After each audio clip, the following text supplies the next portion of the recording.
আল্লাহর জন্য মুমিন একবার জীবন দিয়ে তৃপ্তি হয় না রে ভাই। মুমিন একবার শহীদ হয়ে তৃপ্তি ফুটে না, তার তৃপ্তি মেটে না। লাওয়াদিতু আন উক্তালা ফি সাবিলিল্লাহ সুম্মা উহইয়া সুম্মা উক্তাল সুম্মা উহইয়া সুম্মা উক্তাল সুম্মা উহইয়া সুম্মা উক্তাল।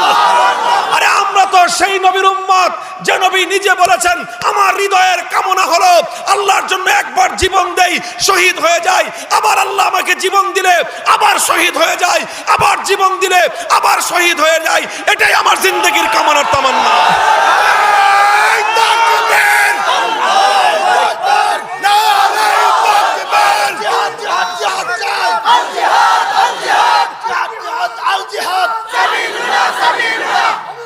হযরতে আব্দুল্লাহ ইবনে হুযাফা রাদিয়াল্লাহু তাআলা আনহু আল্লাহর পয়গম্বরের একজন সাহাবী, নবীজির একজন সাহাবী।